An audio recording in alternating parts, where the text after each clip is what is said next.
And then what you do is you cover up your passage. And then you do all of the questions without going back to the passage at all.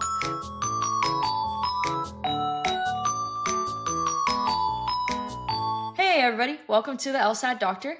I'm Nicole. This is the series where we meet with a student and help them address their studying weaknesses. So I'm here with Jacques today. Do you want to tell me about kind of where you're at in your studying and what you want to see diagnosed, or I guess prescribed today? Okay. So where I'm at, I've just finished a couple months finished the core curriculum. I have a great understanding of like how to dissect the language. I have been doing some drills, and I've done a practice test. Really wasn't excited about the results just because I couldn't finish. Mm-hmm. So I'm at the point where I'm just trying to like shorten the time frame. I don't find myself having issues like making like tripping off of the answer choices. I think have a great understanding of, what am I the approach, but I'm just taking too long. Mm-hmm. Okay, cool. So that's a really common problem. I have a lot of suggestions of ways we could fix that. We can maybe break it up and start with things you can do to help LR timing and then swap to RC. So, LR timing, kind of my biggest message to take away is that if you want to get faster, what you want to do is get faster at the easier questions, because I think most of us seven stage instructors can agree like the hard 5-star questions are going to take everybody like 2-3 minutes, especially something like a parallel reasoning question. So it's not that you need to train yourself to rush on the really hard ones, is that you want to get faster at the easy questions. So there's some concrete ways you can do that. One really common drill that I think is super helpful for this is what I call like a X questions in X minutes drill.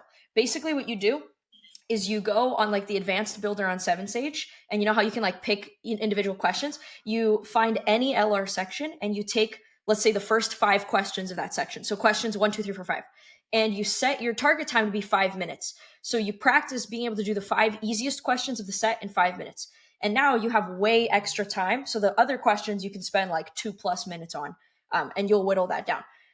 So you could do 5 and 5. As you get more confident in that, you can level up a bit, do 7 in 7 minutes, 10 in 10.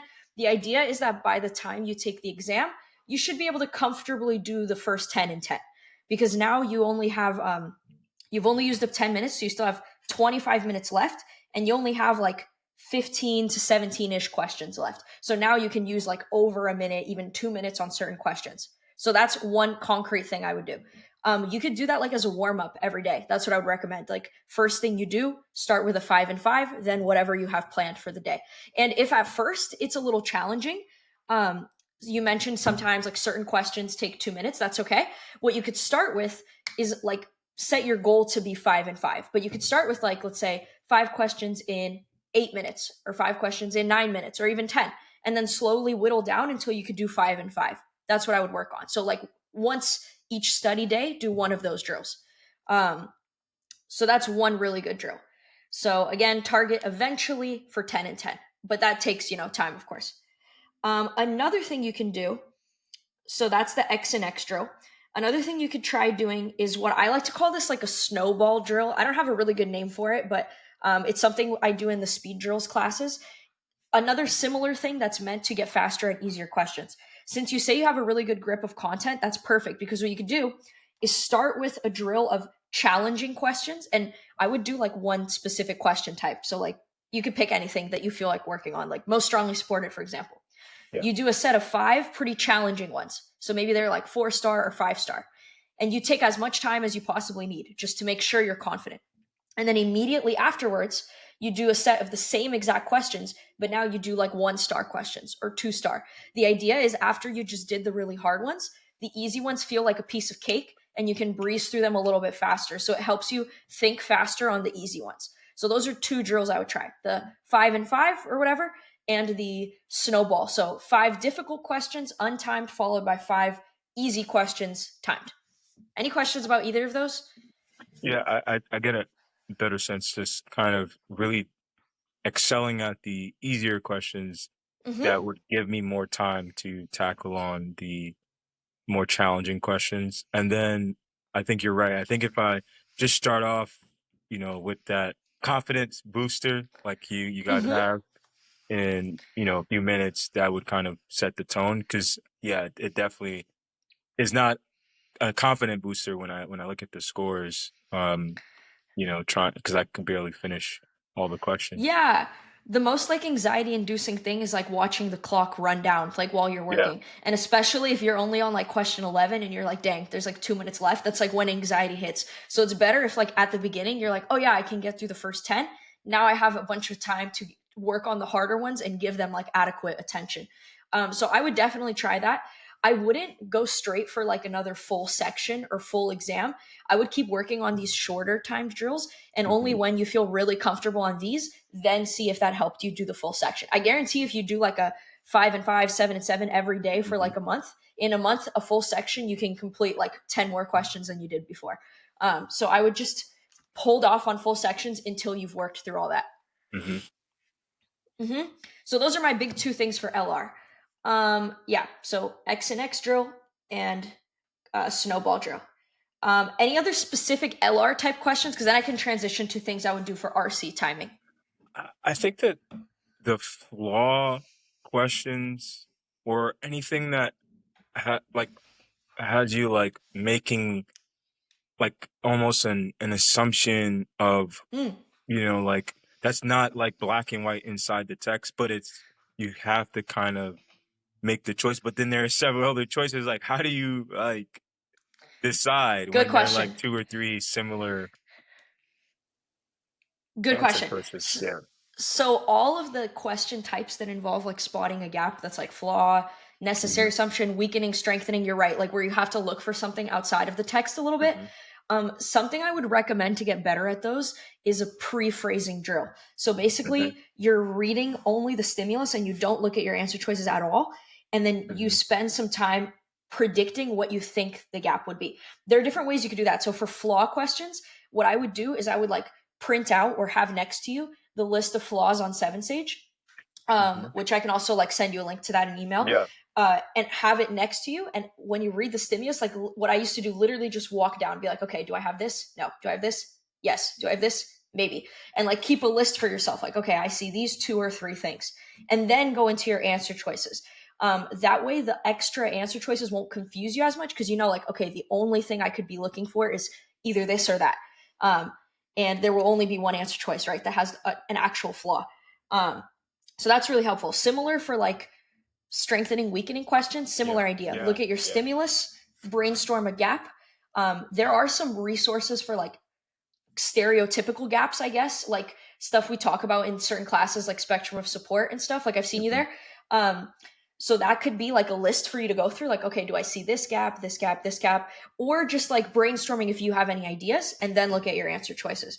Hmm. I think that really helps. So you could do something similar to like a snowball situation. Like start with a set of five Yeah. where you're brainstorming the gap. Then do a set of five where you just do it like your traditional way, like walk through the answer choices and see if that helps you build confidence when you're picking the right answer. Thank you. Thank you for that. And you could do that for any of those gap type questions for sure. So flaw, weakening, strengthening, necessary assumption, sufficient assumption, all those like assumption y questions, just like you said. Yeah. I have another question too about Mm-hmm.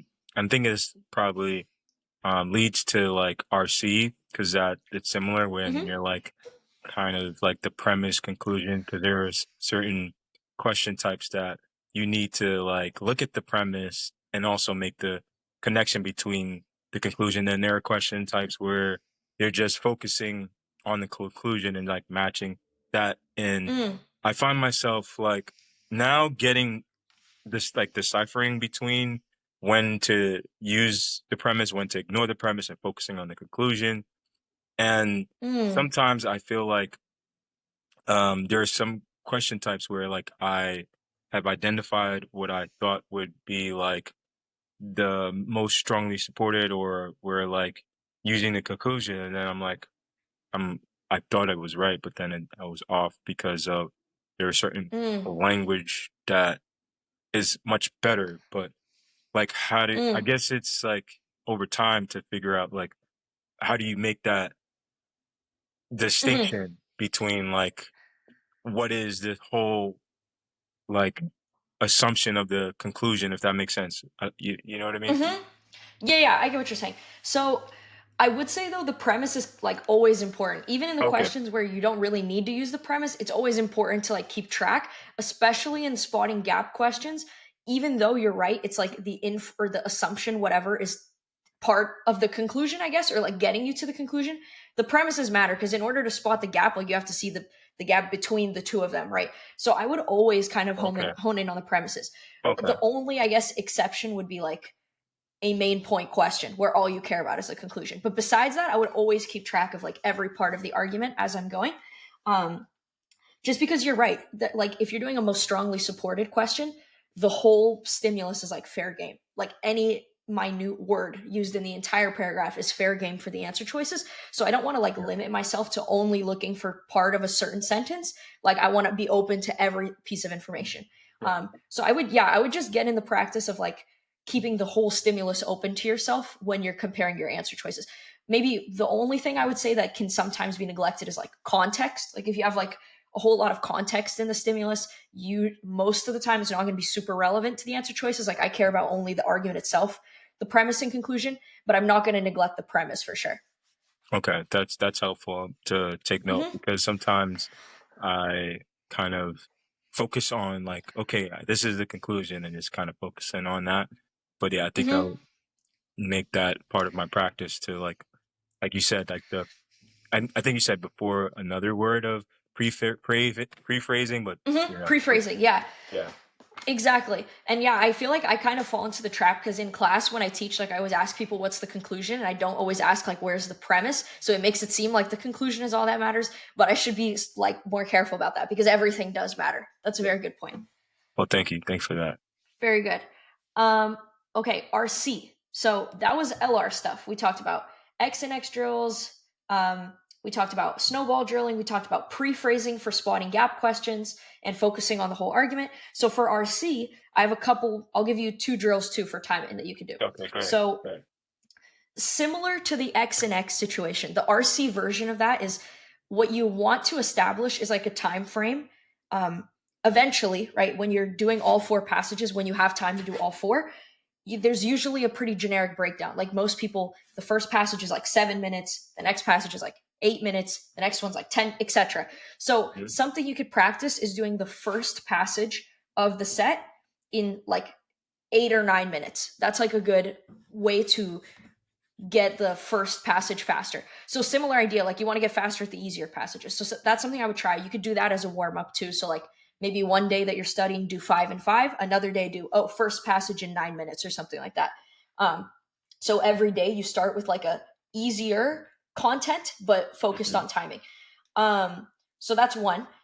Now another more fun drill, and this is more so for specifically to get faster at the questions, because a common challenge is people spend like the adequate amount of time reading the passage, but they spend too long on every question. So if you want to Yeah. specifically get faster at the questions, what you could try is what I call a memorization drill.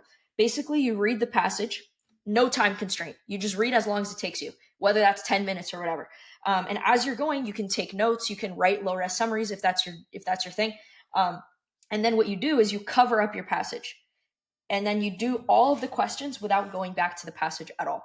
So the idea is eventually when you're in full go mode for the exam, you shouldn't be going back and forth. Like you should read the question and have at least some conception like, okay, yeah, I remember that was in paragraph 2. They said Mm. this. Let me look for that. So every time you go back, that's like severely eating the time.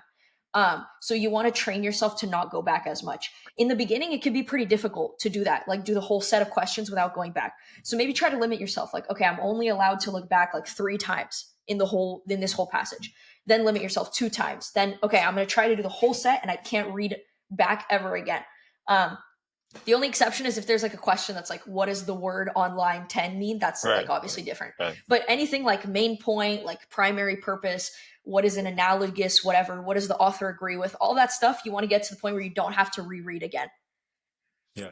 That's a good point. Do you ever go back personally? For the questions where it's like, what does this word mean? No, Yeah, definitely. other than that, like But other than you that, make no. sure like you try to like grasp the. core concepts Mm-hmm. so that you don't have to go back and kind of focus in, and in fact training your brain to remember that helps you not fall into Mm-hmm. traps. Yeah, and it sounds really intimidating, but you don't actually have to memorize like the whole passage. Like if you asked me to read a passage right now, I would not memorize like every sentence or every single thing. The only thing you want to make sure you stick to are like the speakers, so like who are the people talking, and structures. Like did they give an example? Did they give an analogy? So what helps to do that is practice writing low resolution summaries, like reading a paragraph and in your own words, like maximum 10 words, write what you just read, and that trains you to only pay attention to the most important things, because obviously you don't have enough space in 10 words to describe every sentence, so you Mhm. have to decide like, oh, this is what's important. So for me, a low res summary might be like, person X said they believe this is bad. That's it. That's my like 8 sentences summarized into 8 words. Person X thinks this is bad. And Yeah. now I don't have to memorize all the little intricate things, but at least I'm going to remember person X thinks that's bad. So that helps, is going through writing your low res summaries and just using those to answer the questions. Okay. Yeah, no, that's helpful. Mm-hmm. So yeah, if maybe like step one would be just practice reading some passages untimed and writing the low res summaries. Hmm. And then you don't have to start immediately with the whole memorization drill. Just see how well your low res summaries help you in the questions. And then once you feel like you're doing a good job writing your low res summaries, you feel confident, then switch to memory mode where you're writing low res summaries and just doing the questions, no looking back. Hmm. It comes with time and practice. Like Yeah. the first few times you do this, it'll be hard to decide like, oh, what is important and what's not important. As you practice, you'll see like, oh, these types of things, I don't need to remember that. It's like useless. But these types of things, I definitely have to remember because they keep coming up in the questions. So Yeah. it just comes with time. No, that's helpful. Mm-hmm. So, um, first passage in somewhere between 7 to 9-ish minutes is a good one. And yeah, then low res summaries with a memory drill. Those two things together should be really, really beneficial. Yeah, Um, I'm definitely gonna try those.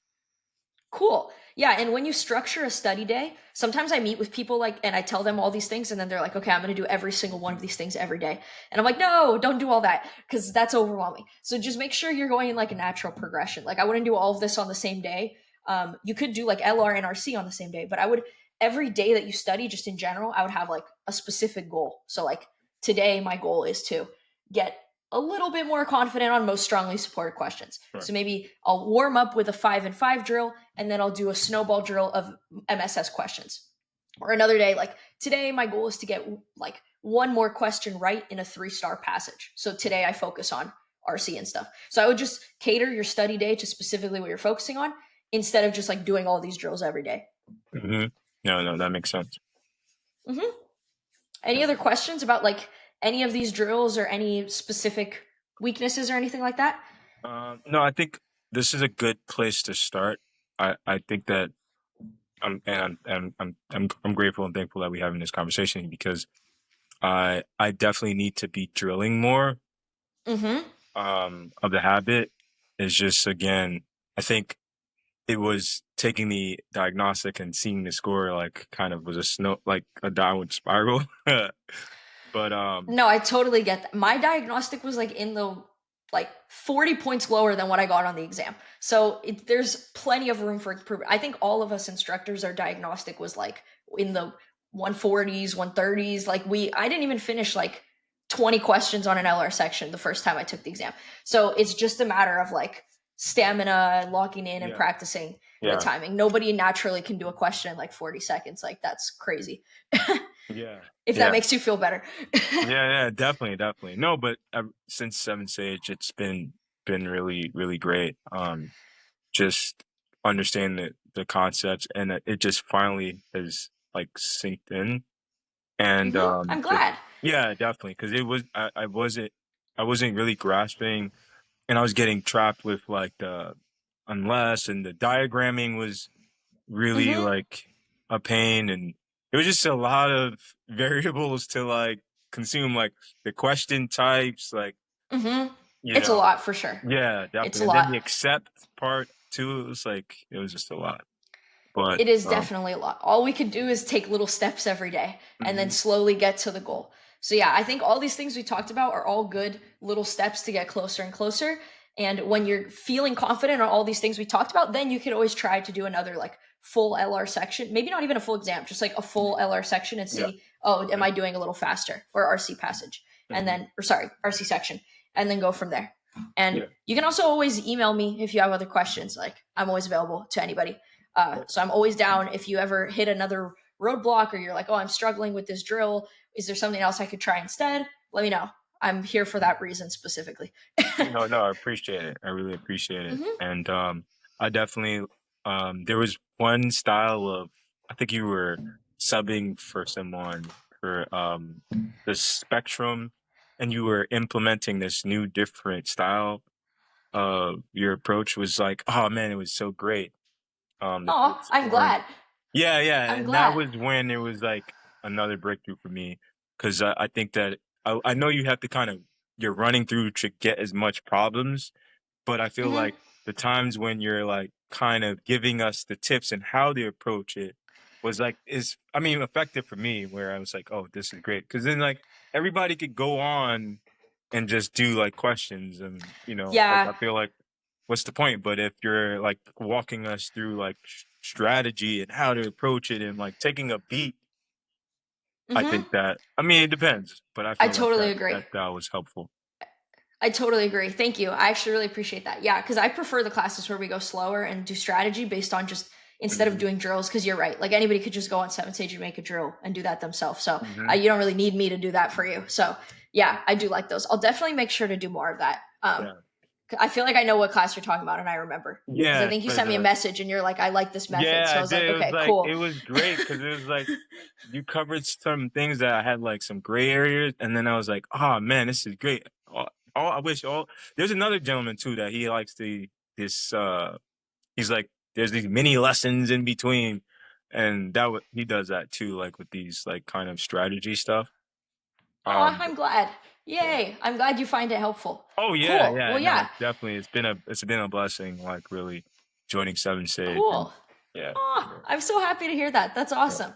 Well, yeah, I mean, for anybody else watching, if you ever want to be a part of 7 Stage Live classes, we clearly have a fun time. It's a fun community, so feel free to check it out. But yeah, thank you so much, Jacques. I guess Yeah. I'll just recap, right? We talked about 2 LR drills. Probably said this so many times, but I don't know how we want to slice this later. The X and X drill and the snowball drill. And then for RC, first passage in 7 to 9 minutes and RC memorization drill. So yeah, cool. Uh, I guess we're all set. I wish you luck though. I hope these drills are helpful. Like I said, you can email me with any questions. And yeah, Hmm. I'm always here to support. So Thank you, thank you so thank you, much. And thanks for being part of this. I appreciate it. thank you.